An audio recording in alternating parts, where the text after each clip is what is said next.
She moved with the grace of someone who had long traded her own dreams for the comfort of others. Her dark hair, once tied back in a teacher's neat bun, now fell in loose waves down her shoulders, silver strands catching the light like threads of memory. She hadn't stepped into a classroom in over a decade. Not since Richard's empire began to bloom and he'd said, with that charming half-smile she used to adore, "You don't need to work, my love. Let me take care of everything." And she had believed him. Now, on this crisp September morning, the air smelled of cinnamon and fresh laundry. In the kitchen, 8-year-old Noah clung to her leg as she sliced apples. "Mama," he whispered, eyes wide. "Why doesn't Dad eat breakfast with us anymore?" Clara paused. The knife hovered mid-air. She swallowed the tightness in her throat and knelt, brushing a crumb from his cheek. "He's a very busy sweetheart. Big buildings don't build themselves, you know." Noah frowned. "But he missed Emma's recital, and my soccer game, and—" "I know," she said softly, pulling him into a hug. "But that doesn't mean he doesn't love you. People show love in different ways." Even as she said it, the words rang hollow in her own ears. Upstairs, Richard stood in his study, back turned to the window, phone pressed to his ear. His voice was low, urgent. "I told you I need more time. I can't liquidate the Dubai holdings yet. If the board finds out—" He ran a hand through his hair, eyes shadowed with exhaustion. On his desk lay a stack of financial statements, red ink bleeding through every page like wounds. He hadn't slept in days. The empire he'd built on confidence and charm was cracking at the foundation, and he knew, deep in his bones, that it would soon collapse. And when it did, it wouldn't just take his fortune. It would bury them all. Downstairs, Clara placed the last lunchbox in the row, each labeled with a name: Emma, Noah, Leo, Sophie, Mia, Ben. Her youngest, Ben, just 2, toddled in wearing mismatched socks, arms outstretched. She scooped him up, burying her nose in his soft hair, breathing in the scent of baby shampoo and innocence. "You're my sunshine," she murmured. From the hallway, the front door clicked open. She tensed, hoping foolishly that maybe today would be the day Richard would come down for breakfast, tousle Noah's hair, kiss Emma's forehead before school. But it was only the housekeeper, Mrs. Delgado, her kind eyes filled with quiet concern. "Senora Clara," another notice came. In the mail. Clara's smile didn't waver, but something inside her fractured. "Thank you, Rosa." Put it on the desk. She didn't look at it. Not yet, because right now, she had 6 pairs of eyes watching her, waiting for her to be steady, to be strong, to be the unshakable center of their world. And so she was. She walked them to the door, kissed each forehead, adjusted each backpack, whispered words of encouragement. "You've got this," she told Emma, who was nervous about her algebra test. "You're braver than you think," she told Leo, who'd been quiet since his best friend moved away. And when the last car pulled away, the house fell into a silence so heavy it pressed against her ribs. Only then did she allow herself to walk to the study. Only then did she open the envelope. Her hands trembled as she read the words "Final Notice." Overdue. Immediate action required. Outside, the world glittered with autumn gold. Inside, the walls, once symbols of security, now felt like gilded bars. She sank into Richard's leather chair, the one he'd bought at auction in Paris, and stared at the family portrait on the wall. All of them smiling, all of them unaware that the ground beneath them was already crumbling. She didn't cry, not yet. Instead, she whispered to the empty room. Words meant for no one and everyone. The children weren't just siblings. They were a universe unto themselves. Emma, 16, with her mother's eyes and her father's sharp mind, already carried the weight of being the oldest like a second skin. She stayed up late helping 10-year-old Leo with his history project, even though her own college applications sat untouched on her desk. When Clara found her at 2 a.m., hunched over textbooks with a mug of cold tea, she whispered, "You don't have to do everything, sweetheart." Emma didn't look up. Someone has to. Those words, simple, heavy, hung in the air like smoke. Then there was Leo, quiet and observant, always sketching in the margins of his notebooks dragons, spaceships, his baby brother's sleeping face. He rarely spoke about his feelings, but his drawings told stories Clara couldn't ignore. Dark clouds over stick-figure houses, a man walking away with no face. 13-year-old Sophie was fire wrapped in sarcasm. She rolled her eyes at everything, except when her little sister Mia, just 7, had nightmares. Then, without a word, Sophie would crawl into Mia's bed, pull the blanket up to their chins, and whisper made-up stories until the trembling stopped. Mia herself was all wonder, asking why the sky cried when it rained, whether butterflies remembered being caterpillars, if love could be measured in cookies. And Ben, the baby, only 2, was pure unfiltered joy, giggling at bubbles, chasing dust motes and sunbeams, calling every man in a suit daddy in the grocery store, until Clara's heart clenched so hard she had to turn away. One rainy afternoon, Clara sat on the living room floor, surrounded by them, folding laundry while Ben stacked blocks and Mia braided dandelions into a crown. Sophie was tuning a guitar she'd bought with babysitting money, her secret rebellion against a world that expected her to be grateful for everything she'd never asked for. "Mama," Mia said suddenly, placing the flower crown on Clara's head. "You're the prettiest queen ever." Clara laughed, blinking back unexpected tears. "Queens live in castles, Mija. We live in, well, a very big house. But it's not the house that makes you a queen," Emma said from the doorway, arms crossed, voice softer than usual. "It's how you take care of everyone." Clara looked at her, really looked, at the dark circles under her eyes, the way she tucked her hair behind her ear when she was anxious. "You take care of everyone too," she said gently. Emma shrugged, but her voice wavered. "Someone has to." Again, those words. A silent pact among them: we protect each other. Later that evening, after baths and bedtime stories, Clara reading The Little Prince for the 100th time to Mia and Ben. She stood in the hallway, listening to the symphony of their breathing. Leo's room soft pencil scratches. Sophie's guitar strings humming a quiet tune. Emma's the click of a laptop closing. Peace. Fragile. Precious. She leaned against the doorframe, exhausted but full. This was why she'd given up her classroom, her independence, her name in the faculty directory. Not for Richard's world of boardrooms and black cars, but for the 6 hearts beating in rhythm with hers. But even in this hush, doubt whispered. She remembered Richard's distant gaze at dinner last week, how he'd flinched when the phone rang, how he'd stopped kissing her goodnight. She told herself it was stress, that empires required sacrifice, that love could endure silence. Still, she tiptoed to Emma's room and pushed the door open just enough to see her daughter staring at a photo on her phone. Her and her father at her 5th grade graduation, both beaming. "Hey," Clara whispered. Emma quickly locked the screen. "Hey, Mom. You okay?" A pause. A breath. Then, so quiet it nearly vanished.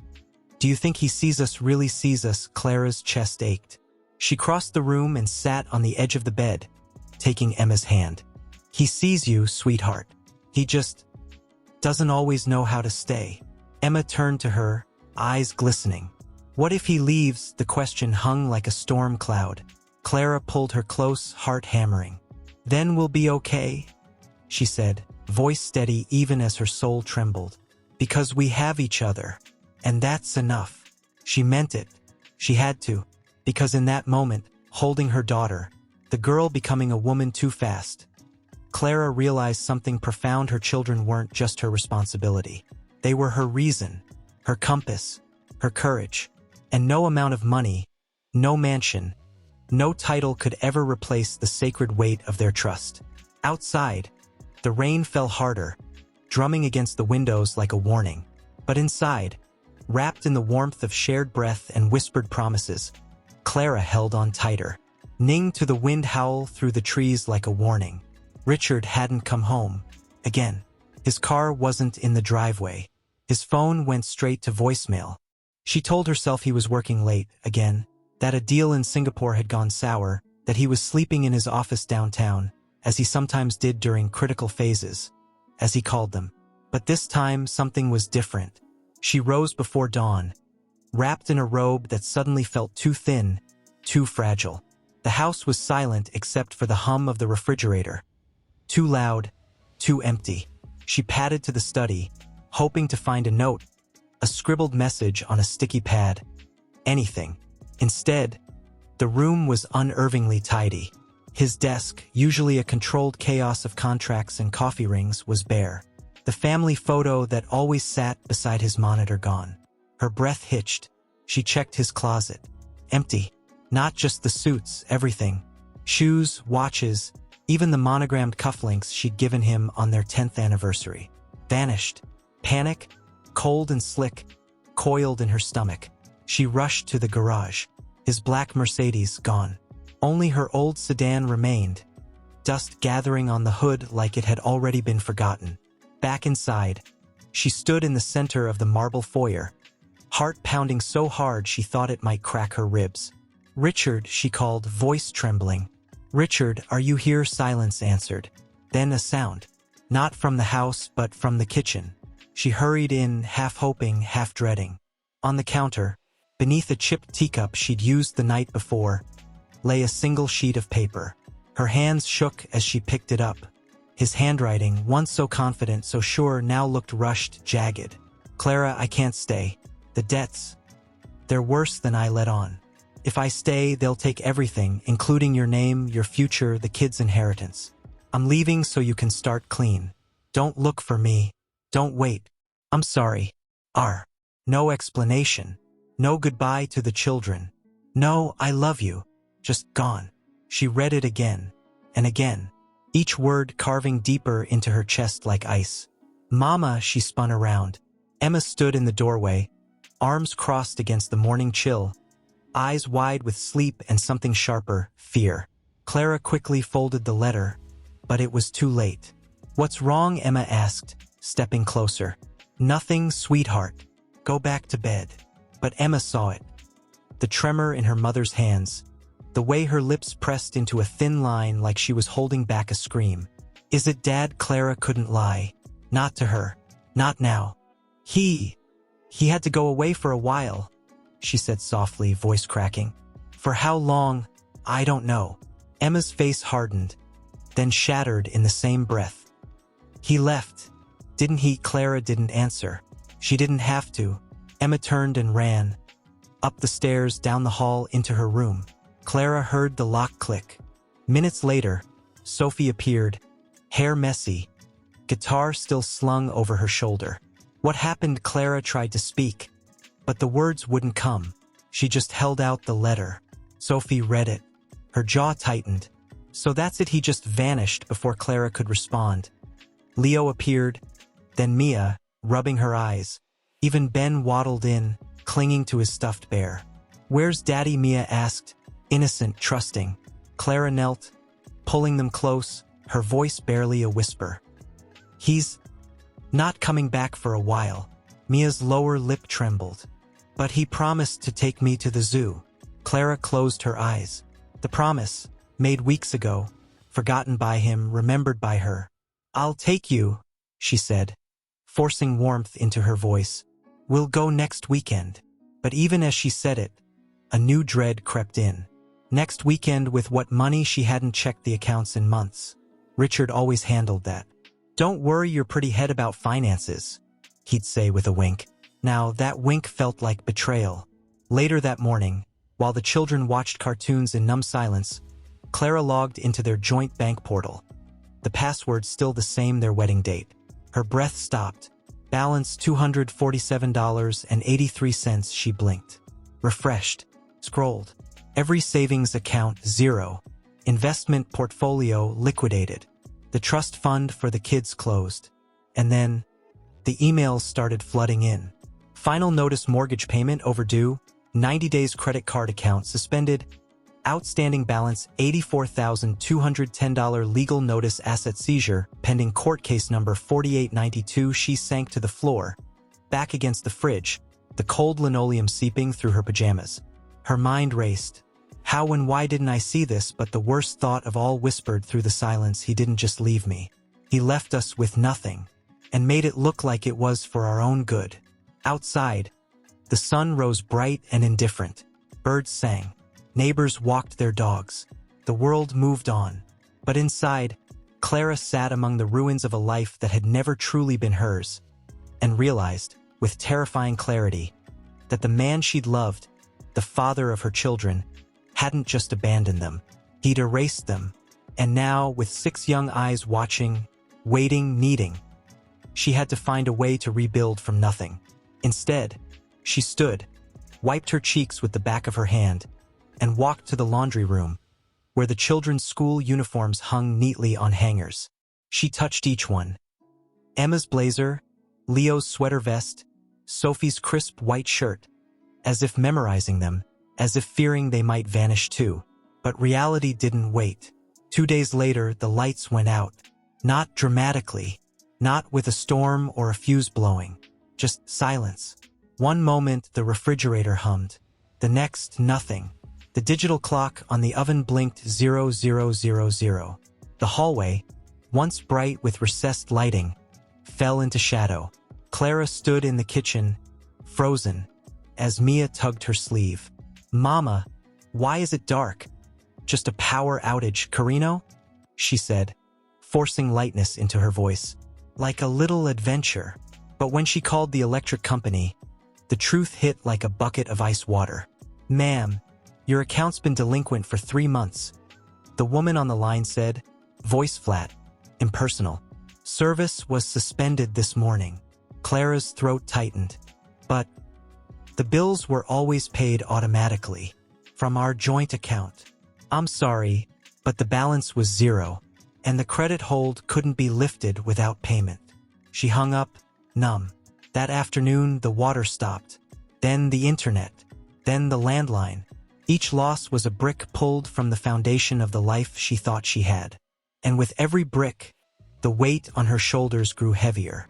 The children noticed. Of course they did. Emma started washing dishes in cold water, scrubbing until her knuckles turned red. Leo stopped asking for new sketchbooks. Sophie forgot she needed new guitar strings. Mia stopped asking for ice cream after dinner. They were protecting her now, and that broke Clara more than the silence ever could. One evening, as she tried to cook pasta on a camping stove borrowed from the gardener, the doorbell rang.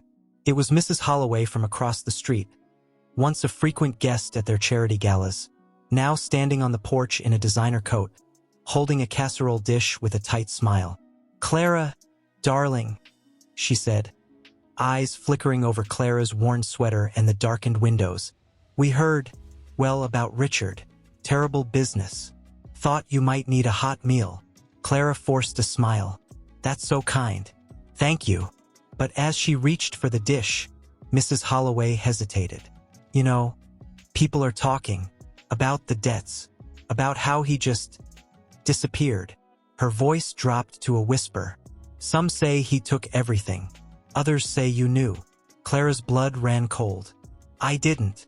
"Of course not," Mrs. Holloway said, patting her arm. But her eyes said otherwise. "Still, maybe it's time to consider downsizing for the children's sake."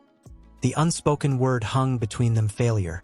After she left, Clara stood in the doorway, the casserole cold in her hands, and stared at the street where luxury cars once idled, waiting to whisk her to luncheons and galas. Now only silence. That night, after tucking Ben in, she sat on the edge of her bed, staring at the phone. She scrolled through contacts, friends from the country club, Richard's business associates, even her old university dean. But who would answer a call from a woman who'd vanished from their world weeks ago? She almost dialed her sister in Ohio, then stopped. She couldn't bear the pity, or worse, the judgment. You let yourself be erased. Instead, she opened her email. There it was, the final notice from the bank. Notice of foreclosure initiation. The property located at 17 Willowcrest Drive is in default. Legal proceedings will commence within 30 days. 30 days. She looked around the room, the silk curtains, the antique dresser, the framed photo of their family vacation in Tuscany. All of it borrowed time. Downstairs, Emma sat at the dining table, laptop open, scrolling through job listings. "Found something," she said without looking up. Tutoring. Pays $15 an hour. I can do it after school. Clara's heart cracked. Emma, you're still in school yourself. I know, Emma said, finally meeting her eyes. But someone has to help. Sophie appeared in the doorway, arms crossed. I'm selling my guitar. No, Clara said sharply. Absolutely not. It's just wood and strings, Mom, Sophie said, voice trembling. We need rent, food, electricity. What good is music if we're sleeping in a car? Clara pulled her into a fierce hug, tears spilling now, hot and silent. We're not sleeping in a car, she whispered. I promise. But the promise felt like sand in her mouth. The next morning, she dressed in her nicest blouse, the one she'd worn to Richard's last corporate dinner, and drove to the downtown branch of their bank. She waited an hour in a stiff plastic chair, clutching a folder of documents she barely understood. When she finally met with a loan officer, a young man with tired eyes and a name tag that read Daniel. He scanned her file, then looked up with something between pity and professional detachment. Mrs. Whitmore, your husband authorized several high-risk leveraged loans in your name. You're personally liable for over $620,000. Clara's stomach dropped. But I never signed anything. He used your digital signature. The system shows you approved them. That's impossible. Daniel leaned forward, lowering his voice. Look, I believe you, but the bank doesn't care. If you don't start payments, they'll seize assets. And if there's nothing left, they'll garnish wages, freeze accounts, even go after future earnings. She walked out into the gray afternoon, the city noise suddenly deafening. Cars honked, people laughed, life rushed on. But Clara stood still, clutching the strap of her purse like it was the only thing keeping her upright. She had no money, no credit, no husband, no safety net, just 6 children who still called her mama, who still believed she could fix anything. And for the first time, she didn't know if she could. But as she drove home, past manicured lawns and gated driveways that once felt like her world, one thought burned brighter than fear: they need me to be strong. So I will be, even if it kills her, even if the house is gone, even if the world turns its back. At first, she thought it was her imagination. A turned shoulder here, a hushed conversation that stopped when she approached there. But then came the whispers, sharp as glass, cutting through the polite veneer of their world. She never worked a day in her life, someone murmured at the grocery store, not bothering to lower their voice as Clara counted exact change for a loaf of bread. Let him control everything. Now look at her, another said at the pharmacy, eyeing her worn coat while holding designer hand cream. Even Mrs. Langley, whose daughter had shared playdates with Mia for years, crossed the street when she saw Clara coming. The worst was at school pickup. Emma stood apart from her friends, arms crossed, eyes down. When Clara pulled up, Emma hurried into the car without a word. What happened? Clara asked gently. Emma stared out the window. They said Dad ran off with his assistant, that he left us because you were boring, that we're charity cases now. Clara's hands tightened on the steering wheel. None of that's true. Does it matter? Emma shot back, voice cracking. They believe it. And now everyone looks at me like I'm broken. Clara pulled over, turned to her daughter, and cupped her face. You are not broken. You are stronger than any of them. And if they can't see that, they don't deserve your light. Emma's eyes filled. Then why does it hurt so much? Because you cared, Clara whispered. And caring isn't weakness, it's courage. Even when it gets you hurt. That night, as Clara sorted laundry by candlelight, electricity still off, Sophie came in holding a crumpled flyer. It's for a community center job, she said. Cleaning, pays cash, no background check. Clara's heart ached. Sophie, you're 15. You should be playing music, not scrubbing floors. I'd rather scrub floors than watch you cry in the shower, Sophie said bluntly, then softened. We're a team, Mom. Let us help. Clara pulled her close, breathing in the scent of her hair, still smelling like the strawberry shampoo they'd bought on sale. Okay, she whispered, but only part-time. School comes first. The next morning, Clara walked into the local school district office, the same one where she taught literature 10 years ago. Her resume was outdated, her references scattered. But she stood tall in her only interview-appropriate blazer, the one with a small coffee stain she tried to scrub out. The principal, Ms. Rivera, remembered her. "Clara Whitmore, we've missed you." Clara almost cried at the warmth in her voice. "I'd like to teach again. Any subject. Any grade." Ms. Rivera hesitated. "We have a long-term substitute opening, middle school English. It's temporary. Pays half what you used to make." "I'll take it," Clara said instantly. Ms. Rivera studied her. The dark circles, the frayed hem of her blouse, the quiet fire in her eyes. "You sure it's a tough school? Kids can be rough." Clara smiled faintly. "I've survived worse." She started the following Monday. The first day was chaos. Students threw paper, mocked her fancy accent, asked if she'd ever been poor before. One boy sneered, "Bet you miss your chauffeur." "Huh?" Clara didn't flinch. She wrote a quote on the board, "Be kind. For everyone you meet is fighting a hard battle." Plato. Then she said calmly, "My husband left me 3 months ago. I have 6 children. I haven't slept through the night in weeks. And I'm standing here because I believe in this classroom. And in you, more than I believe in my own exhaustion." Silence fell. The boy who'd mocked her looked down. By the end of the week, he was the first to raise his hand. But even as she found footing in the classroom, the world outside kept pushing back. One afternoon, returning from school, she found a notice taped to her front door. Yellow, official, screaming in bold print, "Eviction notice, vacate premises within 14 days. Her knees nearly gave out. She tore it down, crumpled it in her fist, and walked inside like nothing had happened. The children were doing homework at the kitchen table, the last of the candles casting long shadows. Mia looked up. "Mama, are we moving?" Clara forced a smile. "Maybe. A little change could be nice. But I don't want to leave my room," Mia whispered. "Daddy helped me paint the stars on the ceiling." Clara's breath caught. She knelt beside her. "The stars go wherever you go, mi vida, because you carry them inside." That night, after everyone slept, Clara sat on the back porch, staring at the moon. The air was cold, but she barely felt it. Her mind raced. Where will we go? How will I pay rent? What if I lose this job too? Then, a rustle in the bushes. She tensed, until a familiar figure stepped into the moonlight. It was Mr. Evans, the old gardener who'd tended their estate for 20 years. He'd been let go when Richard cut costs months ago. Now he stood in worn overalls, holding a paper bag. "Evening, Mrs. Whitmore," he said softly. "Mr. Evans, what are you doing here?" He handed her the bag. Inside, fresh bread, eggs, a jar of homemade jam. "Heard things got rough," he said, ice kind. "Used to see you through the windows, always making sure those kids had what they needed.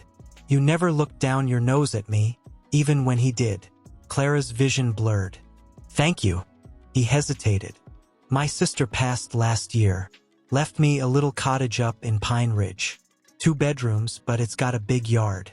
Roof sound. No rent." Clara stared at him. "You'd let us stay there. Consider it repayment," he said.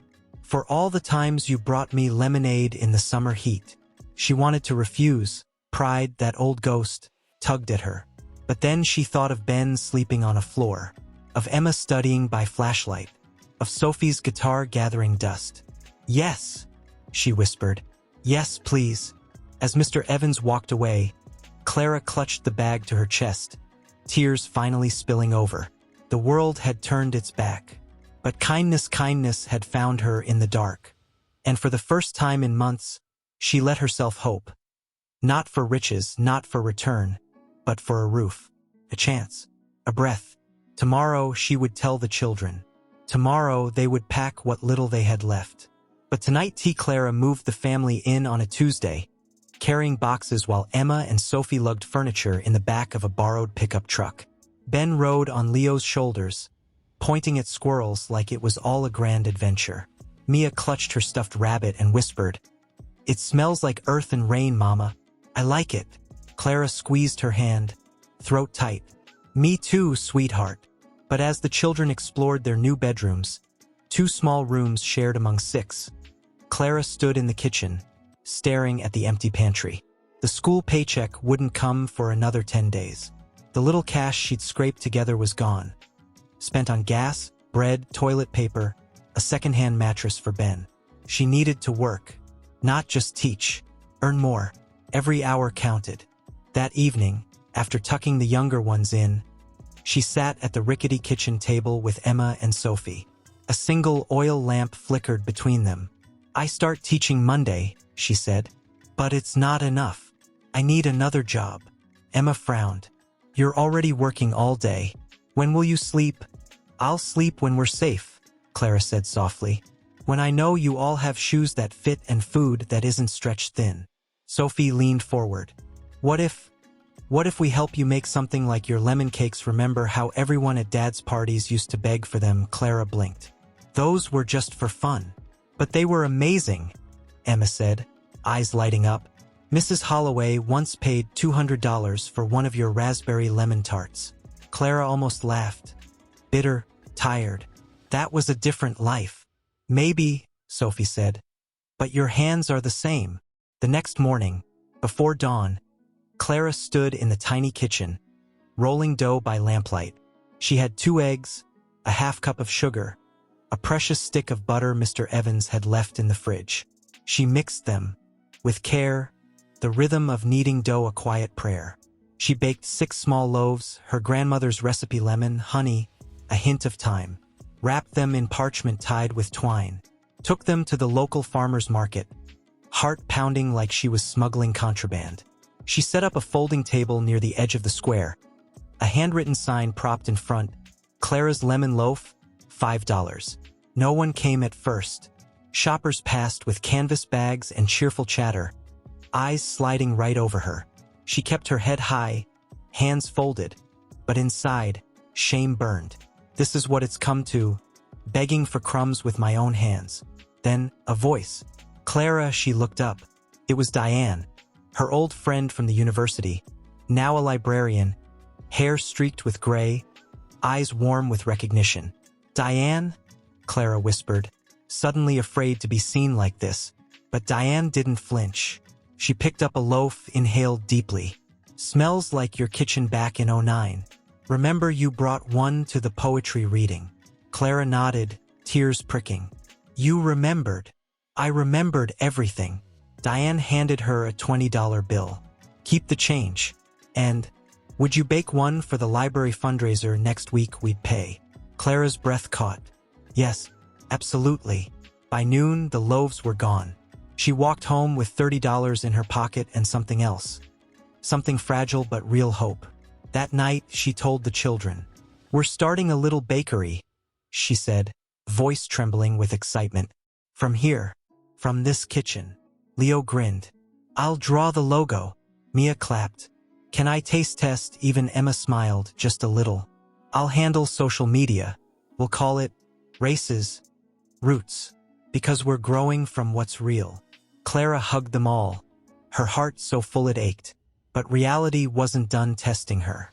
The next day at school, a student sneered, "Heard your mom's selling bread like a street vendor now. Guess the mansion wasn't enough." Clara overheard. She didn't react. Not then.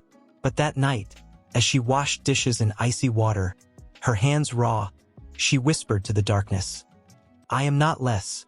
I am becoming." And she believed it. Because every loaf she baked wasn't just food, it was defiance. Every dollar earned wasn't just survival, it was dignity. And every time her children smiled over a shared slice of warm bread, she remembered this was the kingdom she was building. Not with gold. She'd started tutoring 2 girls from school, twins in 9th grade struggling with algebra.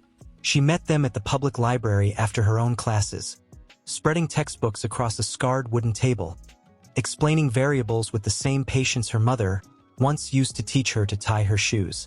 One afternoon, as rain pattered against the library windows, one of the twins, Lila, leaned in and whispered, "Emma, you're, like, the smartest person I know. How do you stay so calm about everything?" Emma paused. pen hovering over a problem set. "I'm not calm," she said quietly. "I'm just busy." But Lila wasn't fooled. "I heard about your dad." "I'm sorry." Emma's jaw tightened. She didn't look up. "Don't be. He's not worth your pity. He left you guys with nothing, right?" Emma finally met her eyes. "He left us with each other. That's enough." Still, that night, as she walked home in the drizzle, the words gnawed at her. Enough.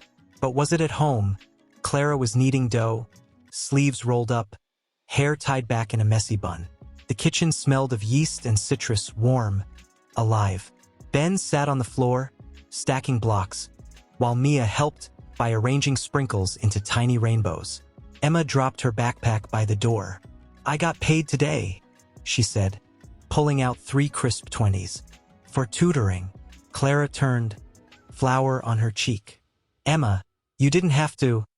"I wanted to," Emma interrupted, voice firm. "It's not charity. It's work. Like yours." Clara's eyes shimmered. She wiped her hands and pulled Emma into a hug, her voice thick.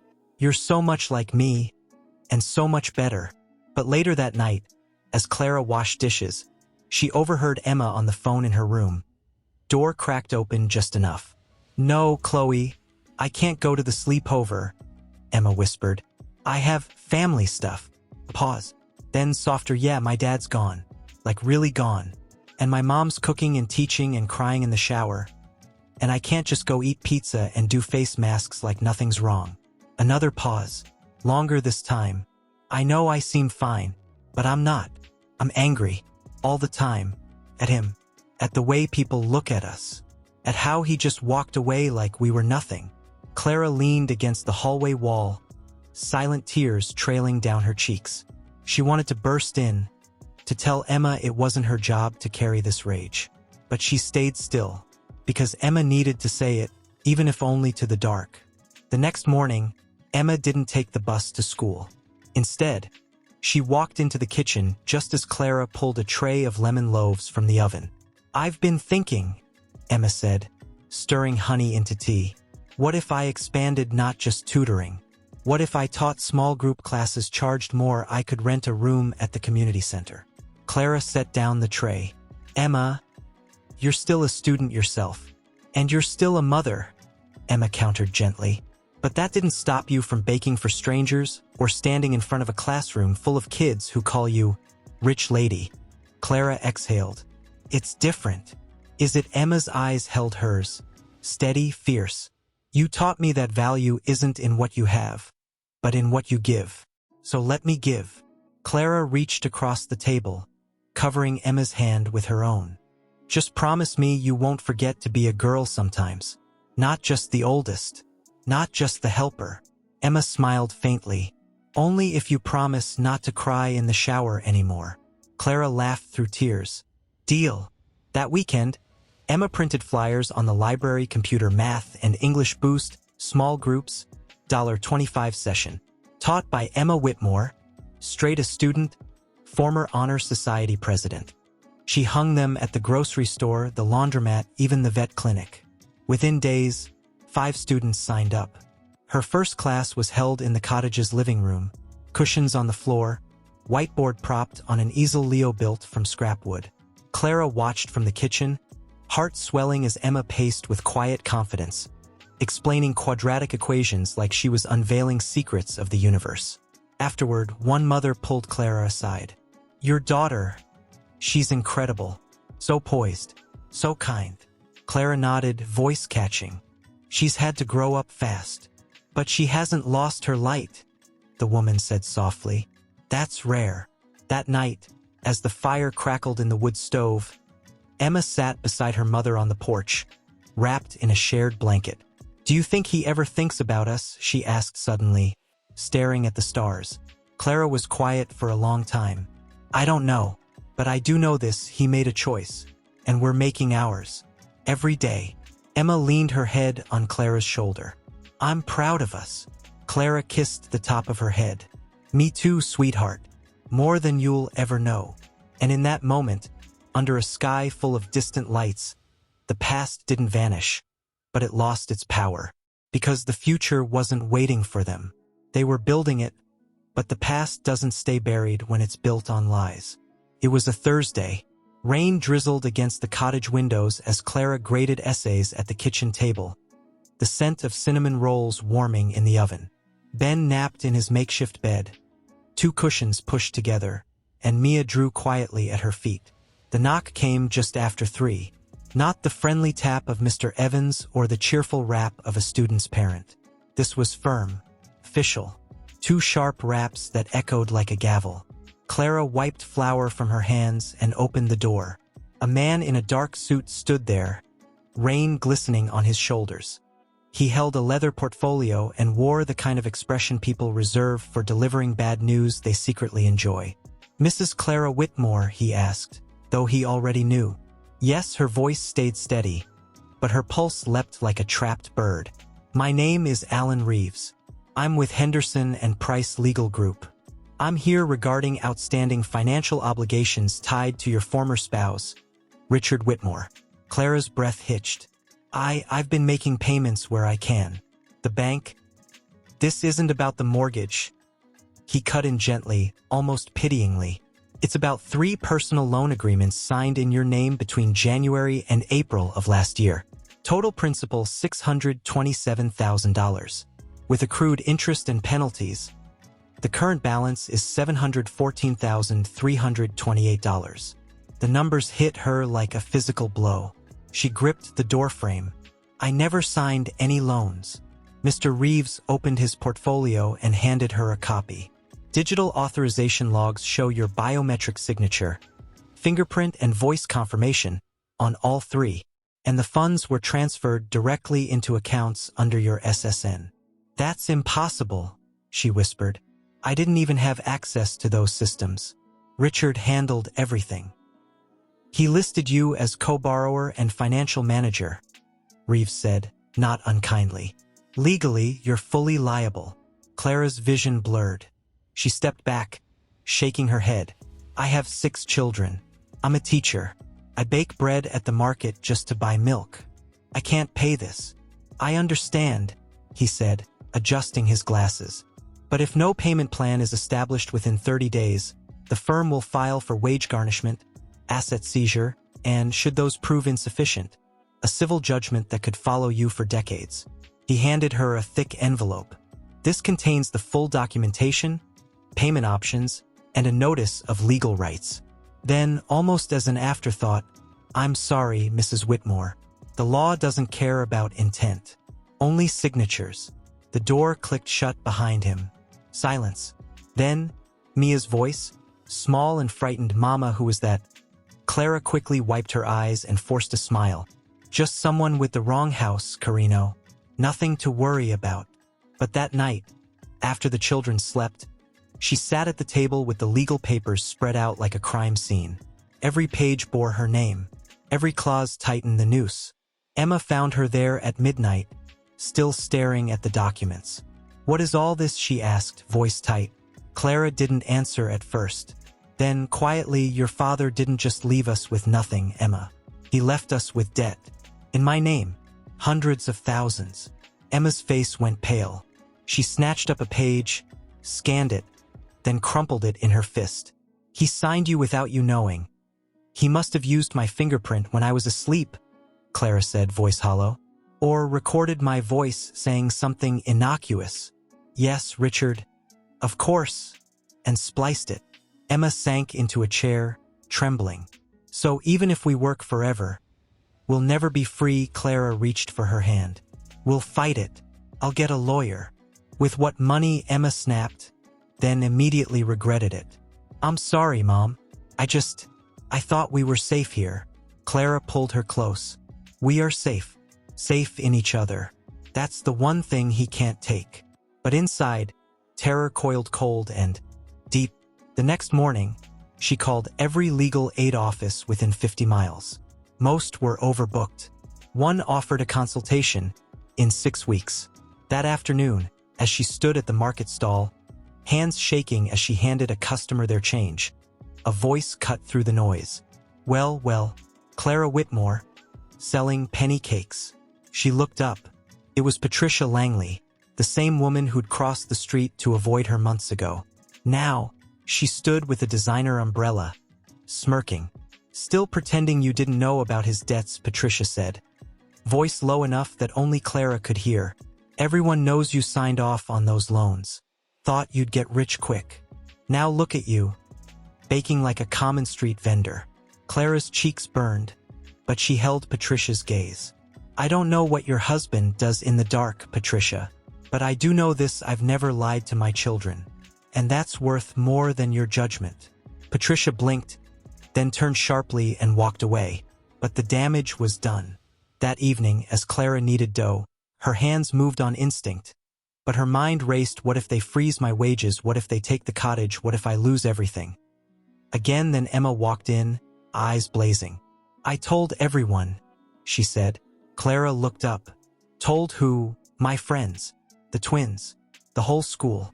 I stood up in study hall and said, my dad forged my mom's name on loans so he could run away clean. And if any of you think that makes us less, you're the ones who don't understand honor." Clara's breath caught. "Emma, you didn't have to do that." "Yes, I did," Emma said fiercely. "Because I'm tired of hiding. Let them whisper. We know the truth." Clara pulled her into a hug, tears finally falling. "You're my courage, Emma." And in that moment, something shifted. The debt was still there. The threat loomed. The world might still call her a fool. But her daughter had just declared war on shame. And Clara realized they weren't victims. They were survivors. And survivors don't beg for mercy. But emergencies don't wait. One icy morning in late November, as frost feathered the cottage windows, a white envelope appeared in the mailbox. Thicker than the rest, stamped with the county seal. Clara opened it on the porch, the paper crisp in her frozen fingers. Notice of lease violation and pending eviction failure to remit full monthly payment as agreed. Occupants must vacate premises within 10 days. 10 days. Her breath fogged in the air, but her blood ran cold. She hadn't missed a payment. She'd paid exactly what she and Mr. Evans had agreed on. $300 a month, cash, every first of the month. He'd nodded each time, patted her shoulder, said, "You're doing fine, Mrs. Whitmore." But now, she drove to his house that afternoon, tires crunching on gravel, heart hammering against her ribs. Mr. Evans answered the door in a worn flannel shirt, eyes soft with regret before she even spoke. "Clara, I'm so sorry," he said, stepping aside to let her in. "Why?" she asked, voice barely above a whisper. "I paid every month." He sank into his armchair, rubbing his temples. "My nephew, he's been handling my affairs since my hip surgery. I told him you were good for it, just needed time. But he signed a management contract with a realty company without telling me. And they say the cottage was never legally mine to rent. It's tied up in probate from my sister's estate." Clara's world tilted. "So I have to leave," he looked away. "They gave me a notice too. Said if tenants aren't out in 10 days, they'll change the locks." She stood there, numb. The floor beneath her felt like it might give way. "Where will we go?" she murmured. Mr. Evans reached for her hand. "I've asked around. There's a women's shelter in Milford. They have space for families. Short term, but—" "No," Clara said quickly. "Not a shelter." "Why not?" he asked gently. She couldn't say it aloud, not yet. But the truth lived in her bones. A shelter meant lines, questions, pity. The risk of being separated if they deemed the space too small. It meant admitting they'd been broken beyond repair. She'd rather sleep in the car. Back at the cottage, she didn't tell the children right away. She made soup, helped Ben build a tower of blocks, listened to Mia's story about a talking squirrel. But her mind raced. 10 days. 10 days to find a roof. 10 days before my children sleep on concrete. That night, after everyone was asleep, she sat at the kitchen table with the shoebox of cash. $4.27. Not enough for a security deposit. Not even close. A knock startled her. It was Sophie, wrapped in a threadbare blanket, eyes wide. "I heard you crying," she said. Clara hadn't realized she had been. "I'm just tired," she whispered. Sophie sat across from her. We're getting kicked out, aren't we? Clara's breath hitched. How did you? I saw the envelope, and you've been quiet all day. Sophie reached across the table, her voice trembling. Mom, I'll drop out. Get a full-time job. At the diner. Or the gas station. Anything. No, Clara said sharply, then softened. You're not giving up your future because of his mistakes. But what if we have no future? Sophie's voice cracked. What if we end up on the street? I saw a family sleeping in a car last week outside the market. The little girl was wearing flip-flops in the snow. Clara pulled her close, tears spilling. We won't be that family. I won't let us be. But the fear was real, and it was mutual. The next morning, Emma came home from school early, face pale. Mom, she said, voice urgent. Mrs. Delaney, the librarian, said there's a storage unit place hiring overnight cleaners. Pays $15 an hour. I applied. I start tonight. Clara's heart sank. Emma, you have school tomorrow. I'll sleep in study hall, she said, jaw set. We need the money. If we lose this place, we have nowhere to bake. No kitchen. No races. Clara wanted to protest. But she saw it. The same fire that had once belonged to her, now burning in her daughter's eyes. Okay, she whispered, but only until we find something better. Days passed in a haze of desperation. Clara scoured rental listings. $1, $200 for a one-bedroom. $900 for a basement with shared bathroom. All required credit checks, references, deposits she didn't have. On day 8, she drove to the edge of town and sat in her car outside a low-income housing complex, watching children play in a bare dirt yard. She imagined Mia there, Ben on a cracked sidewalk. Her chest ached. That evening, as she stirred soup on the stove, Leo came in holding a crumpled drawing.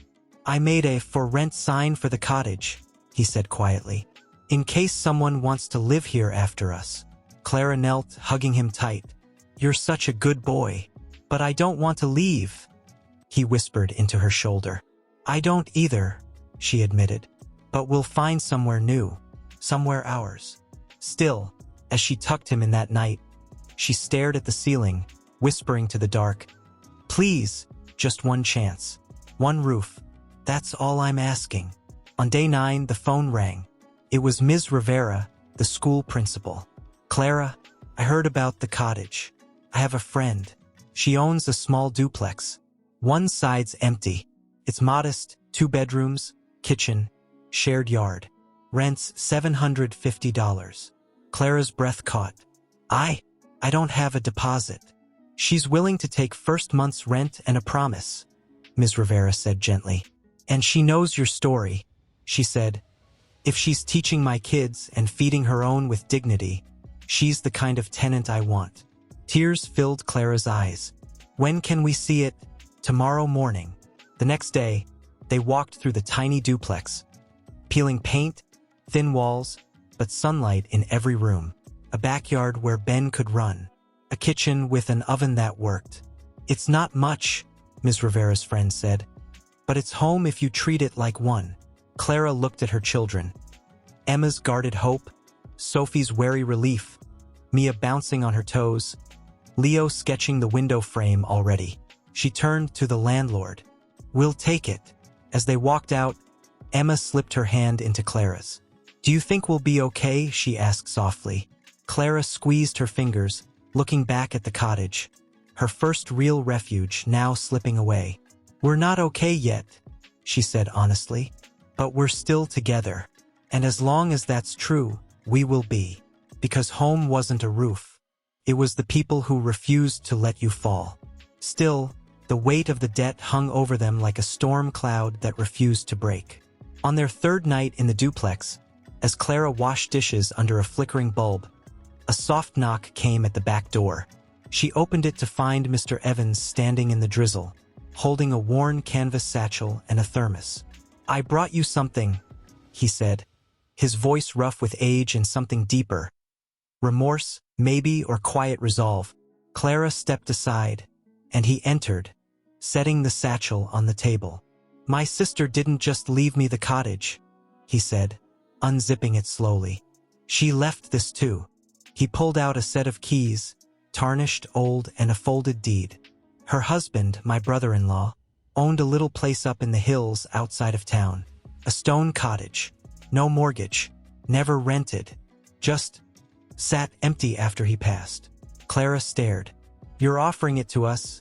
I can't give it to you outright. Legal tangles, probate, you know how it is, he said, pouring steaming tea from the thermos into 2 chipped mugs.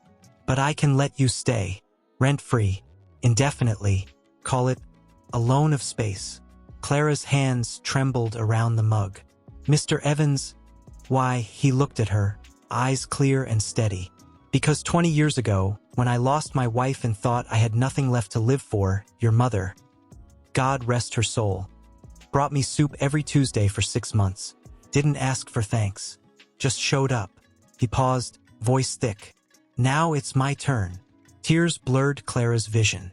We can't accept this. It's too much. It's not, he said firmly. It's justice, kindness repaid, and maybe a little redemption for not seeing what that man was doing to you sooner. She didn't argue again. Not when Leo gasped at the idea of a yard with real trees. Not when Mia whispered, "Does it have a porch for stargazing?" Not when Ben clapped his hands at the thought of a big house just for us. 2 days later, they moved again. Not with boxes of luxury, but with pots, books, a dented cookie sheet, and the shoebox of cash now slightly lighter but carrying new meaning. The stone cottage was small. 2 bedrooms, a fireplace, a kitchen with a cast-iron stove. But it stood solid against the wind, nestled among pines that whispered secrets to the sky. Sunlight streamed through lace curtains Clara had salvaged from the old cottage. Wildflowers pushed through cracks in the stone path. That first evening, as the fire crackled and the children explored every corner, Sophie sat beside Clara on the porch steps. "Do you think it'll last?" she asked quietly. Clara watched Emma help Leo hang a bird feeder from a low branch. "Nothing lasts forever," she said. "But this feels like grace." Inside, Mia twirled in the living room, arms outstretched. "It smells like home, Mama." And for the first time in over a year, Clara believed it. But the world hadn't finished testing her. A week later, as she baked loaves for the market, a stranger approached her stall, tall, with sharp eyes and a notebook. "I'm Daniel Reyes," he said. "I write for the Pine Ridge Chronicle. I've been hearing about you." Clara stiffened. "Oh, people say you used to be married to Richard Whitmore, that he left you with nothing, that you're raising 6 kids alone, teaching, baking, rebuilding from zero." She wiped her hands on her apron. "I don't want pity. I'm not here for pity," he said gently. "I'm here because your story matters. Because in a world that celebrates wealth and discards the broken, you're showing something rare: dignity in the ruins." Clara hesitated. Why would anyone care? "Because everyone's one bad day away from needing hope," he said. "And you're living proof it exists." She looked at her children. Emma helping a customer, Sophie tuning her guitar on a bench, Leo sketching the market square, Mia sharing a cookie with a stray dog, Ben asleep in the stroller. "Okay," she said softly, "but only if you tell the truth. Not the fairy tale. The real one." He nodded. "The real one's always the most powerful." That night, as rain tapped on the stone roof, Clara sat by the fire, listening to the soft breathing of her sleeping children. Outside, the wind howled, but inside, for the first time in a long time, there was warmth. There was safety. There was the quiet, unshakable truth that she lit the cast-iron stove, filled the kettle, and pulled out her mixing bowl. Flour, butter, lemon zest, honey, simple things, honest things. But as her hands worked the dough, something shifted. It wasn't just survival anymore. It was creation. She baked 6 loaves, then 12, then 20, enough to fill her market stall and still have extras. But that morning, as she pulled the last tray from the oven, Mia patted in, hair tousled, eyes still heavy with sleep. "Can I help?" she whispered, climbing onto a stool. Clara smiled, dusting flour on Mia's nose. "Only if you promise not to eat all the batter." "I promise," Mia said solemnly. then immediately dipped a finger into the bowl. Clara laughed. A real laugh, light and unguarded.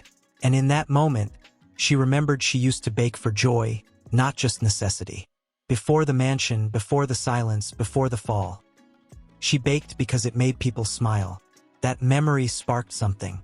Later that day at the market, she didn't just sell loaves. She sliced a few and offered samples on tiny paper plates. "Try it," she said to a harried mother juggling grocery bags. On the house, the woman bit in, and her shoulders dropped. "Oh my gosh, this tastes like my grandmother's kitchen." Others gathered. A construction worker, a retired teacher, even the stern-faced owner of the hardware store. They lingered, talking, smiling, buying not just bread, but comfort. One man, gray-haired and gentle-eyed, approached as the crowd thinned. "My wife passed last year," he said quietly. This tastes like Sunday mornings with her." Clara's throat tightened. "I'm so sorry." He handed her a $20 bill. "Keep the change. And would you make one for her memorial next month? I'll pay double." That night, back at the cottage, she told the children over stew and warm bread. I think we should do more than loaves," she said, eyes alight. "Cakes, pies, special orders. For birthdays, weddings, memorials. Things that matter." Emma leaned forward. "We'd need a name, a real one. Not just Clara's loaves." Sophie grinned. "What about races like we talked about, roots? Because everything we make comes from what's real." Leo scrambled for paper. "I'll draw the logo, roots under a lemon tree." Mia clapped. "And I'll taste test everything." Clara looked at them, her wild, brilliant, broken and beautiful tribe, and felt a surge of something she hadn't dared name in months' purpose. But reality was never far behind. The next morning, as she scrubbed the mixing bowls, a sharp knock came at the door. It was a woman in a tailored coat holding a clipboard. "Ms. Whitmore, I'm with the County Health Department. We received an anonymous complaint about unlicensed food production in a residential zone." Clara's stomach dropped. "I only sell at the market. I have a vendor's permit." "That covers sales," the inspector said, not unkindly. "But not commercial food preparation in a non-certified kitchen. You'd need a licensed facility, or to apply for a cottage food exemption." Clara's mind raced. A license cost hundreds. Inspections. Permits.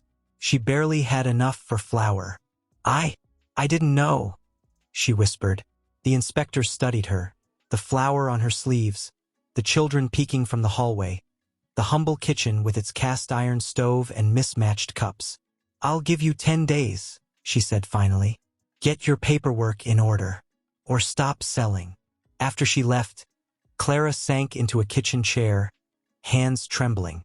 Emma knelt beside her. "We'll figure it out." "How?" Clara whispered. "We can't afford a commercial kitchen. And without baking, we lose rent money. Without rent money..." She couldn't finish. But that afternoon, Daniel Reyes, the journalist, showed up unannounced, holding 2 coffees. "I heard about the inspection," he said. "Word travels fast in a town this size." Clara's eyes filled. "I just wanted to feed people, to keep us afloat." "You're doing more than that," he said. "You're reminding this town what resilience looks like." He leaned in. "Let me write the story now. Not just about your past, but about this. The baking, the kids, the fight. People need to see this." Clara hesitated. "What if it brings more trouble? What if it brings help?" She looked at Mia, carefully placing sprinkles on a test cupcake. At Leo, sketching a new label. At Sophie, humming as she rolled pie crust. At Emma, already researching cottage food laws on her phone. "Okay," Clara said. "Tell our story." 2 days later, the article appeared on the front page of the Pine Ridge Chronicle. From ruin to rise, a mother's oven. A family's hope. Once the wife of a vanished tycoon, Clara Whitmore now bakes her way back. Not to wealth, but to worth. One loaf at a time. It ended with a photo Clara and her 6 children, flour on their cheeks, laughing in their tiny kitchen. By noon, her phone wouldn't stop ringing. "I want a cake for my daughter's quinceañera. Can you cater our church fundraiser?" I saw your story. I'd like to invest in your kitchen upgrade. And then, a voicemail from the local community center. We've got a small commercial kitchen no one's using. It's yours for 6 months. Free. Just bring your story to our women's entrepreneurship workshop. That night, as rain fell softly outside, Clara stood at the stove, kneading dough for a birthday cake she'd been commissioned to make. The order was simple vanilla with strawberry filling, Happy 8th, Lily, in blue icing. But as her hands worked, she realized this wasn't just cake. It was defiance. It was joy reclaimed. It was a future, rising like yeast in warm light. And for the first time since Richard walked out, she didn't feel like a woman who'd been left behind. She felt like a woman who had finally. The community center kitchen was a godsend. Stainless steel counters, 2 ovens, a sink that didn't leak, but it was 20 minutes away by car, and Clara's old sedan groaned every time she turned the key. Still, she rose at 4 a.m., packed her mixing bowls, measuring cups, and the precious bag of organic lemons she now rationed like gold, and drove through the dark with a thermos of weak coffee and a heart full of fragile hope. Her first official day in the new kitchen, the children came with her. I can label boxes, Mia said, already arranging stickers in neat rows. I'll handle deliveries on my bike after school, Leo offered, sketching a map of town with optimal routes. Emma had created an Instagram page, at Race's Bakes, and posted photos of their first commissioned cake, a 3-tier lemon raspberry beauty for a baby shower. Within hours, it had 200 likes and 7 new orders. But the money wasn't flowing fast enough. The ingredients alone for one cake cost $45. She charged $85, barely enough to cover costs and put $10 toward rent.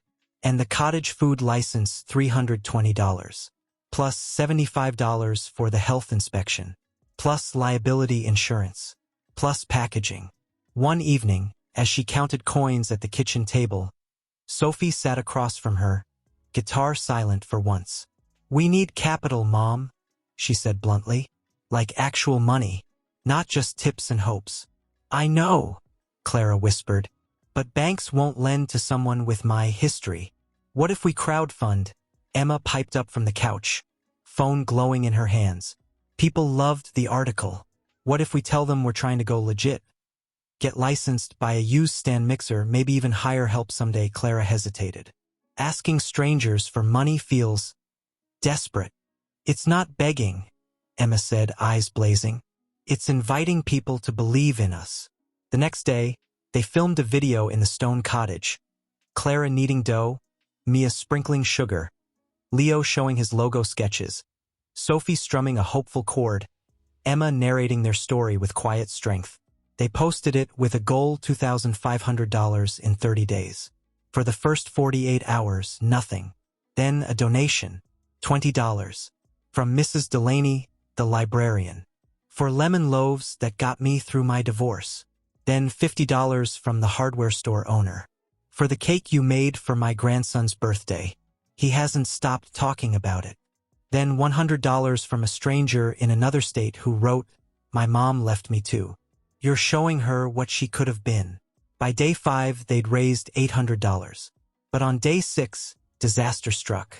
Clara was delivering a wedding cake, her biggest order yet, when her car sputtered, coughed, and died 2 blocks from the venue. She tried to restart it. Nothing. Panic clawed up her throat. The cake was due in 30 minutes. She called Emma, voice shaking. I'm stranded. The cake. I'm on it, Emma said. 10 minutes later, Emma and Leo arrived on Leo's rickety cargo bike.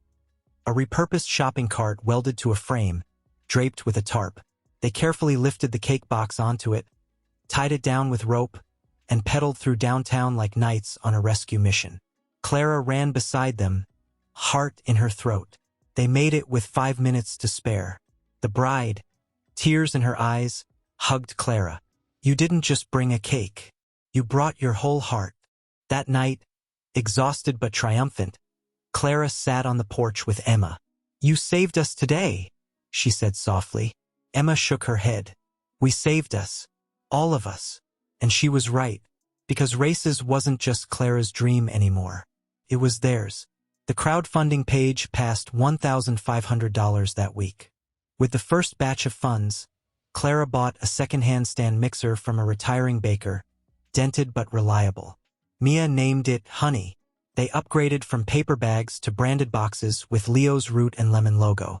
Sophie started designing recipe cards to include with every order, made with love, and a pinch of stubborn hope. But the real test came when the health inspector returned. Clara's hands shook as she unlocked the community kitchen. The floors were spotless, ingredients labeled, thermometers calibrated, hand-washing stations stocked. The inspector walked slowly, checking every shelf, every surface. Finally, she turned. "You're compliant. Full cottage food license approved." Clara nearly collapsed with relief. But as she walked out, her phone buzzed. A text from an unknown number: "Saw your cakes online. Interested in wholesale. Call me." Below it, a name that made her blood run cold: Elena Marquez, owner, the Willow and Vine Catering. Clara knew that name. It was the exclusive caterer for every high society event Richard used to attend. The same woman who once told her, over champagne at a gala, "You're so lucky. You'll never have to work a day in your life." Now that woman wanted to buy her cakes. Clara stared at the message, heart pounding.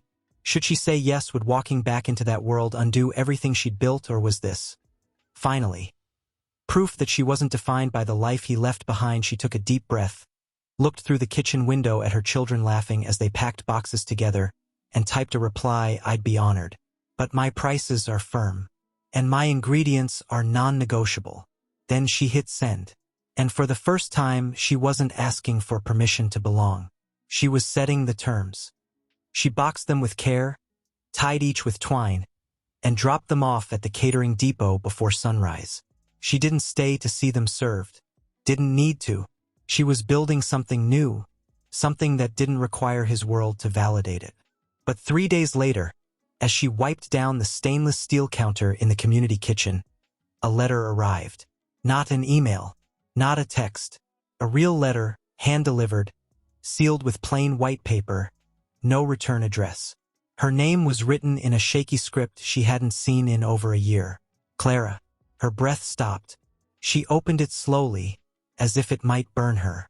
"My dearest Clara, I don't expect forgiveness. I don't deserve it.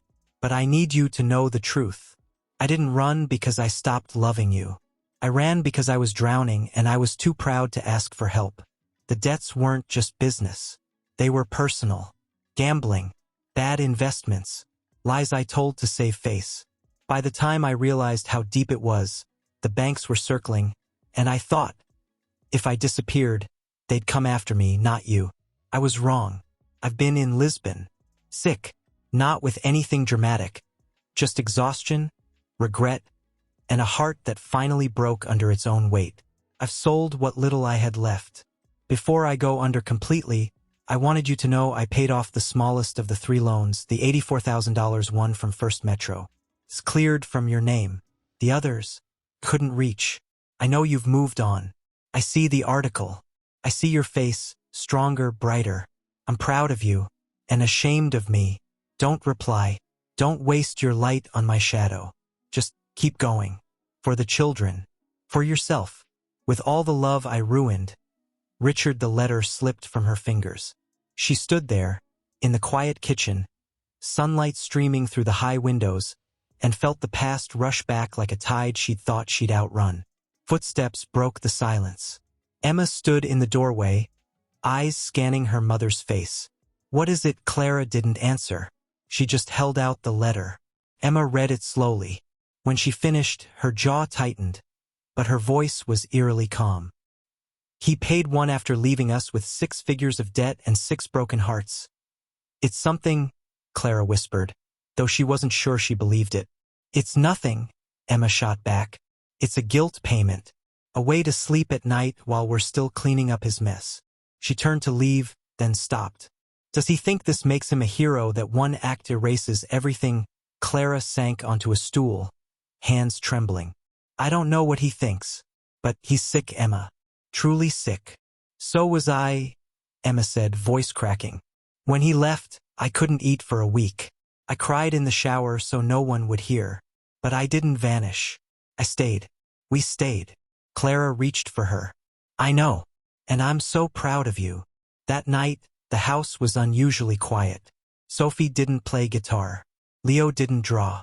Even Mia seemed subdued, sensing the storm beneath the surface. At dinner, Ben looked up from his mashed potatoes. Is Daddy coming back? Clara's fork clinked against her plate. No, sweetheart, she said gently. He's not. Ben nodded, as if he'd already known. Later, as Clara washed dishes, Sophie came in, arms crossed. Are you going to write back? She asked. No, good, Sophie said.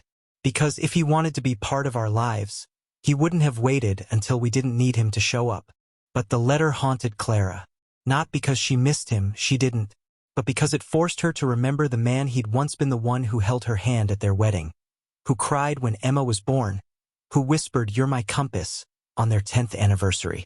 Had that man ever really existed, or had he always been a ghost hiding behind a fortune? The next morning, she drove to the bank, the same branch where she'd once been told she owed over $700,000. She asked for a credit report. The teller printed it out, eyes flickering with something like awe. Mrs. Whitmore, the first Metro loan, it's been paid in full. Removed from your record. Clara stared at the line item, $0 balance, and felt a strange mix of relief and rage. He'd done something, but it wasn't enough. And it wasn't for her. It was for him to ease his conscience before the end. Still, it was one weight lifted. That weekend, as they packed boxes of cupcakes for a birthday party, Emma spoke quietly. If he really wanted to make things right, he'd face what he did. In person. To us. Clara looked at her daughter, the girl who'd become a woman in the wreckage of a man's cowardice. He won't, she said. And that's okay, because we've already survived him. She turned back to the frosting bag, piping swirls with steady hands. But if he's truly alone, I hope someone shows him the same kindness he never showed us. Not forgiveness, not reunion, just humanity. Because after everything, Clara's hand stilled. Why? Because your story isn't just about survival anymore, he said gently. It's about transformation. About how a woman with nothing but flour, faith, and 6 children rebuilt not just a life, but a legacy. She almost said no. The thought of her face in headlines again, her past laid bare for strangers to dissect, it made her stomach twist. But then Mia ran in, holding up a newly designed business card Leo had printed at the library race's bakes, handcrafted with heart. EST 2025. Look, Mama, we're real now. And Clara knew this wasn't just about her anymore. Okay, she said softly, but only if the focus is on the work, not the tragedy. Daniel nodded. The work is the triumph. 2 weeks later, the article dropped like a stone in still water, and the ripples grew fast. The woman who baked her way back, once abandoned with 6 children and 6 figures of debt, Clara Whitmore didn't wait for a hero. She became one lemon loaf at a time.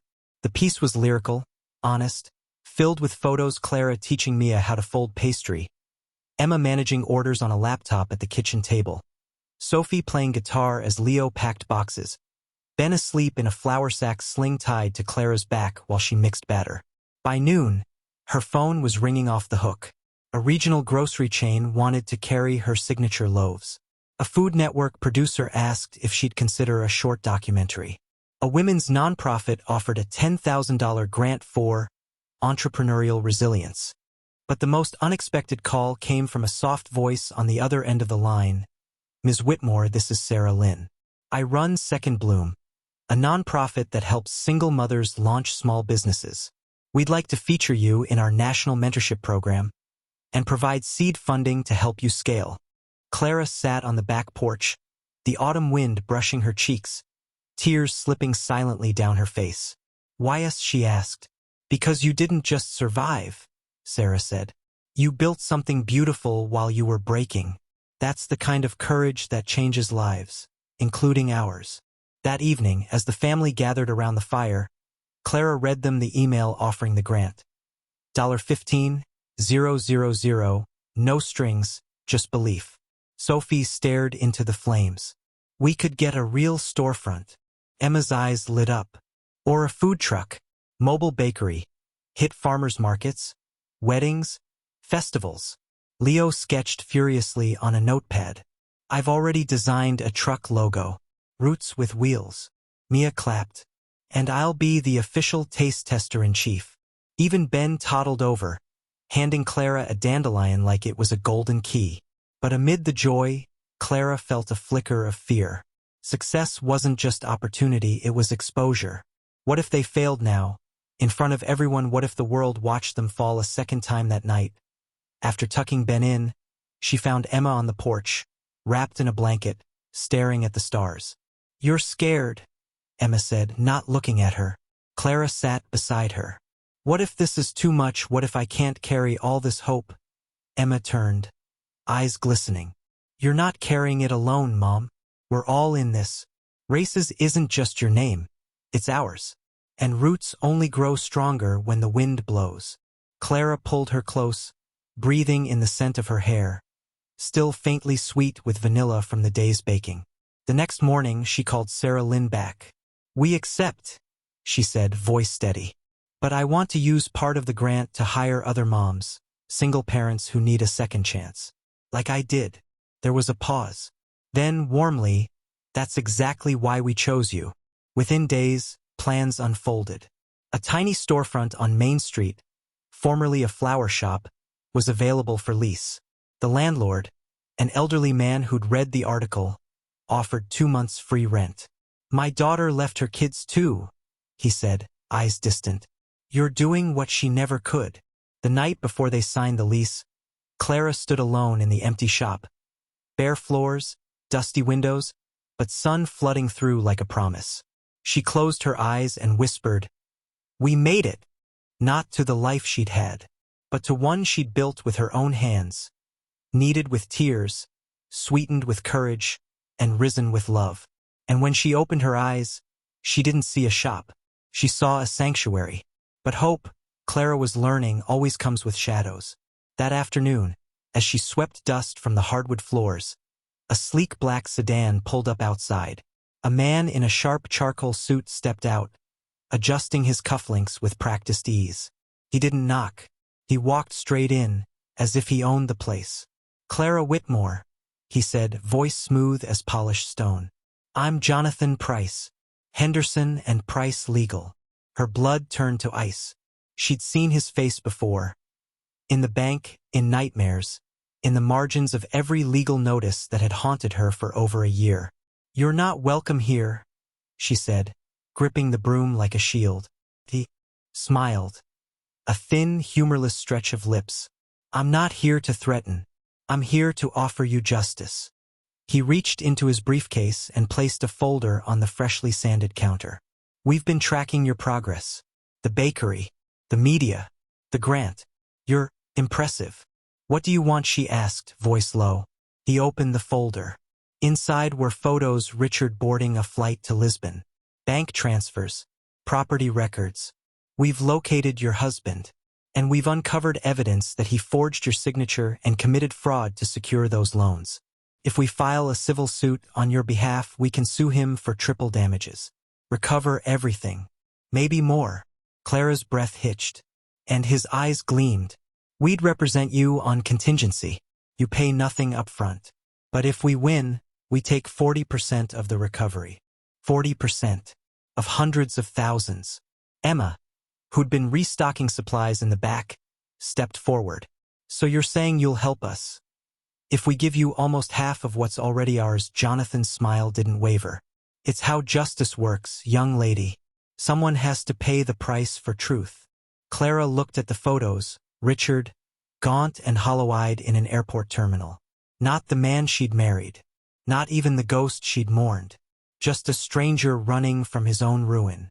And if he has no money, she asked. Then we seize future assets. Freeze any accounts. Garnish pensions. We make him pay, even if it takes years. Emma stepped closer to her mother, voice trembling with fury. He's already taken enough. Do you really want to spend the next decade chasing his ghost? Just to give you a cut. Jonathan tilted his head, unshaken. Or you could walk away. Keep baking your little cakes. Pretend the debt doesn't still haunt your credit, your future, your children's college loans. But ask yourself, Mrs. Whitmore, do you really want him to get away with it? The words hung like smoke. That night, back at the stone cottage, the family gathered around the fire. The legal folder lay open on the table. Sophie was the first to speak. Take the deal. Make him suffer. Leo shook his head. But what if it drags on forever? What if they tie up our business in court? Mia, unusually quiet, whispered. Does it mean Daddy would come back? Clara's heart ached. No, sweetheart. It just means lawyers. Emma looked at her mother. What do you want? Mom, Clara stared into the flames. She thought of Richard's letter, his sickly confession, his one act of half-redemption. She thought of the years she'd spent waiting for him to be the man she believed in. And then the years after, when she'd stopped waiting and started building. I don't want revenge, she said finally, voice steady. I want peace. Emma nodded slowly. Then don't let them turn our healing into a courtroom battle. The next morning, Clara walked into the lawyer's downtown office. Alone, shoulders back, wearing the same blouse she'd worn on her first day of teaching. Jonathan rose with a knowing smile. You've come to sign no, she said, placing the folder on his desk. I've come to say no. His smile faded. You're walking away from hundreds of thousands. I'm walking toward something better, she said. My children's future isn't worth trading for a chance to punish a man who's already punished himself. And I won't let my bakery, my freedom, become a weapon in someone else's profit game. She turned to leave, then paused. And for the record, justice isn't a percentage. It's knowing you did the right thing, even when no one's watching. Outside, the autumn wind swirled around her, crisp and clean. She didn't feel lighter exactly, but she felt clear, because she'd realized something in that office. Vengeance would keep Richard alive in her story. But forgiveness, even the quiet kind that doesn't speak his name, would finally let him go. And as she walked back to Main Street, past the empty storefront where her dream waited, she knew she wasn't just building a bakery. She was building a life inside. The scent of vanilla, citrus, and freshly baked bread wrapped around Clara like an embrace. Shelves lined with loaves, tarts, and cupcakes in biodegradable boxes. A chalkboard menu drawn by Mia in looping script. At the counter, Emma adjusted the register. Sophie tuned the small speaker playing acoustic covers, and Leo supervised Ben as he helped arrange cookies on a display stand. Clara stood in the center, apron dusted with flour, heart pounding. Not with fear, but with awe. They'd done it. Not with investors or inheritance. Not with apologies or handouts, but with scraped knuckles, midnight ovens, and a stubborn refusal to let love go extinct. The bell above the door chimed. An elderly woman stepped in, eyes wide. I read about you in the paper, she said, voice trembling. My husband left me 30 years ago, took the truck, the dog, and my self-worth. I never thought I'd see someone rebuild like this. Clara handed her a warm lemon loaf, wrapped in craft paper tied with twine. On the house, she said softly. For every woman who kept going when no one was watching. By noon, the line stretched down the block. Neighbors, strangers, former students, the librarian, even Patricia Langley, head high, eyes down, bought 2 loaves without a word, leaving a $50 tip in the jar labeled, for our community kitchen. But the true moment came when a young woman with tired eyes and a toddler on her hip approached the counter. I saw your interview, she whispered. I'm newly single. 2 kids. No job. I don't know how to start. Clara looked at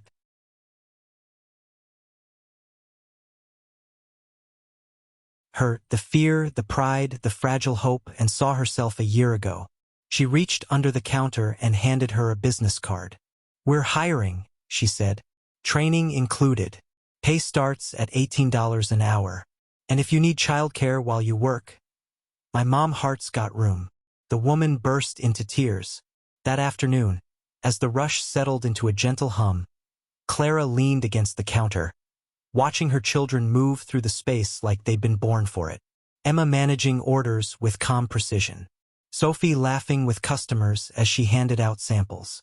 Leo sketching new packaging ideas. Even Mia, now official Chief Joy Officer, handing daisies to every child who walked in. Ben toddled over, holding up a slightly squashed cupcake. "For you, Mama." She knelt and took it, heart swelling. "Thank you, my love." He grinned, frosting on his nose. "We did it." Later, as dusk painted the sky in rose and amber, the family sat together in the empty shop, sharing a simple meal of soup and fresh bread on a flour sack tablecloth. Emma stirred her tea. "Do you ever miss it, the mansion, the cars, the ease?" Clara looked around. At the hand-built shelves, the mismatched chairs, the chalkboard where Mia had drawn a heart around races. "I miss the idea of ease," she admitted. "But that life was a performance. This," she gestured to the room, to them. "This is real, and real is richer than any fortune." Sophie smiled faintly. "Even when the oven breaks and the mixer jams and we're up till 3 a.m. "Especially then," Clara said. "Because we're doing it together." That night, after locking up, Clara stood on the sidewalk, keys in hand, and looked up at the sign. The letters glowed softly under the new awning light. Races. Roots, not just in flour and honey, but in resilience. In 6 children who never stopped believing in her. In a town that chose to see her not as a fallen wife, but as a woman who rose. And as she walked home, hand in hand with Emma and Ben, the stars above seemed to whisper, "You are whole. You are enough. You are home." It was on the shortest day of the year, December 21st, when the letter arrived. Not by post, not in an envelope, but tucked inside a small, weathered package left at the shop's back door before dawn. No return address, just her name, written in a hand she hadn't seen in months, but now recognized instantly. Her breath caught as she carried it inside, snow melting on her boots. At the counter, Emma looked up from inventory sheets. "What's that?" Clara didn't answer. She sat at the worn wooden table in the back room, the one they used for staff meetings and late-night baking, and carefully unwrapped the parcel. Inside, a bundle of documents, tied with faded blue ribbon, and beneath them, a handwritten note. "Clara, I'm not asking for anything. Not forgiveness. Not contact. But before I go, I wanted you to have proof that I tried not just to save myself but to undo one piece of the harm I caused." The enclosed documents confirmed that I liquidated my remaining shares in the Dubai venture, what little was left after the collapse, and used the proceeds to settle the second loan, the $192,000 one from Horizon Credit. "It's cleared from your name. The third remains, but I've included everything I could gather to support your claim of forgery, should you ever choose to pursue it. I'm weaker now. The doctors say weeks, maybe days. Don't waste your time writing back. Don't let this distract you from the beautiful life you've built. Just know I saw the article. I saw your face. And for the first time in years, I felt pride. Not for what I gave you, but for what you became despite me. Goodbye, my compass. R." Beneath the note lay bank statements, legal affidavits, and a final transfer receipt. $192. For 73.00, paid in full. Clara's hands trembled, not from cold, but from the unbearable weight of finality. Emma stood in the doorway, arms crossed, eyes locked on her mother's face. "He's dying, isn't he?" Clara nodded, unable to speak. Sophie appeared behind Emma, voice sharp with old pain.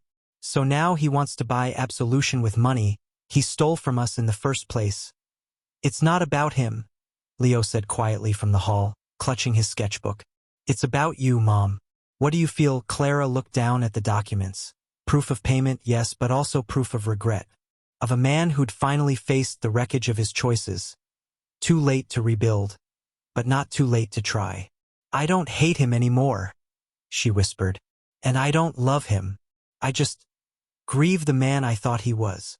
That night, after closing the shop, the family gathered in the stone cottage. The fire crackled. Ben slept in his crib. Mia curled up with a book. And Clara sat at the kitchen table, The documents spread before her like relics from another life. Emma poured 2 mugs of tea and sat across from her. "Are you going to respond?" Clara wrapped her hands around the warm mug. "He asked me not to." "Then don't," Emma said. "But you can still honor it." How Emma reached out, covering her mother's hand. "By not letting his ending define your beginning. By using this," she tapped the bank statement, "to help someone else start over, like we did." Clara looked at her daughter, fierce, wise, forged in fire, and saw not just her child, but her future. The next morning, she walked into the shop and called a staff meeting.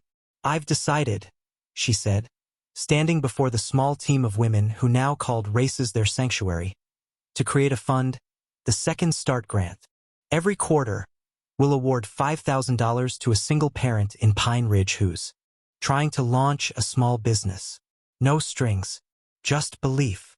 One of the bakers, Maria, a woman who'd fled an abusive marriage with 2 toddlers and a sewing machine, burst into tears. "You do that," Clara smiled softly. "Someone once gave me a kitchen when I had nothing. This is how we pay it forward." Later that day, as snow fell gently outside, Clara placed Richard's final letter and the bank documents into a manila envelope. She didn't burn it, didn't tear it up. She simply filed it away, in the bottom drawer of her desk, beneath the ledger for races. Not as a secret, not as a wound, but as a witness, because the story wasn't his anymore. It never really was.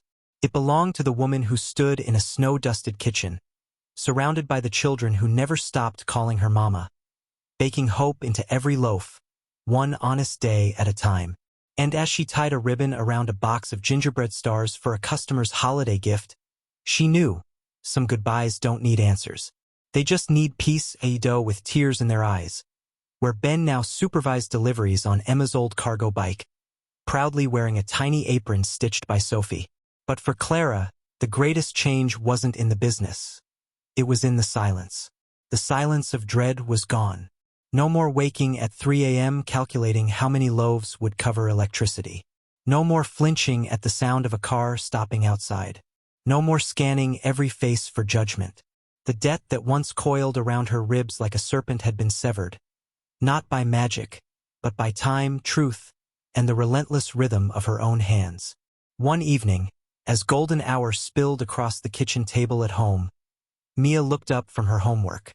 "Mama, are we rich now?" Clara paused, stirring honey into tea. "What do you think rich means?" "Mi vida," Mia thought for a moment. "Having lots of money," Clara smiled. "Money helps, but real richness, it's waking up and knowing you're safe. It's having people who see you, not your past, not your mistakes, just you. It's having enough to share." Sophie, tuning her guitar by the fire, added softly, "It's knowing you don't have to be perfect to be loved." Emma looked up from her laptop. She was applying to colleges now, scholarships in hand. "It's knowing your worth isn't tied to anyone else's choices." Clara's eyes filled. She reached across the table, taking Mia's hand, then Emma's, then Sophie's as she leaned in. "We're rich in the only way that lasts," she said. "In each other." Later that night, after tucking Ben in and checking on Leo, who was sketching designs for a race's cookbook, Clara stood on the porch, wrapped in a quilt her mother had made decades ago. The stars were bright, the air soft. She thought of Richard, not with bitterness, not with longing, but with a quiet sadness for the life they might have had if he'd chosen courage over escape. She thought of the mansion, the gilded cage, the silence that had nearly swallowed her whole. And then she thought of this, the smell of bread cooling on racks, the sound of her children's laughter echoing through a kitchen they'd built with their own hands, the way strangers now said, "You're Clara from Races, you've changed this town." She hadn't set out to change anything. She'd only tried to keep her children fed, their hearts intact. But in doing so, she'd shown an entire community that dignity isn't lost when the money vanishes. It's revealed. The next morning, a young woman came into the shop, eyes red-rimmed, clutching a crumpled job rejection letter. She asked for a coffee and sat alone in the corner, shoulders hunched. Clara brought her a warm lemon loaf on the house. The woman looked up, surprised. Why? Because everyone deserves to feel seen, Clara said gently. Especially on hard days. The woman blinked back tears. My husband left last month. Said I wasn't enough. Clara sat across from her. You are more than enough. And you're not alone. Later, as the woman left with a second start grant application tucked in her bag, Emma watched from behind the counter. You didn't even know her name. I didn't need to, Clara said. I knew her story. That afternoon, as the sun dipped low, Clara walked through the shop, wiping counters, restocking shelves, humming an old lullaby. Emma was training a new hire. Sophie was testing a new lavender honey glaze. Leo had taped a sketch of their future second location on the fridge. Mia was teaching Ben how to shape dough into stars. No gold-plated faucets. No marble floors. No chauffeur waiting at the curb. But here, in this warm, flower-dusted sanctuary, there was something far rarer peace. Not the kind that comes from having everything, but from knowing you have exactly what matters. And as Clara stood in the doorway that evening, watching her children move through the golden light like they were born for this moment, she finally understood she hadn't just survived the fall. She'd learned to bloom in the broken places, not despite the cracks, but because of them. Clara stood at the back counter, slicing a still warm loaf of her original lemon honey bread, the one that started it all. The knife glided smoothly. Her hands, once trembling with fear, now moved with calm certainty. A copy of the State Chronicle lay open on the small table by the window. The headline read, Tycoon abandoned his wife, but she built a kingdom for her children. Beneath it, a full-page photo Clara and her 6 children, standing in front of Race's Bakes, arms around each other, flower on their cheeks, laughter in their eyes. Not posed, not perfect, real. Emma,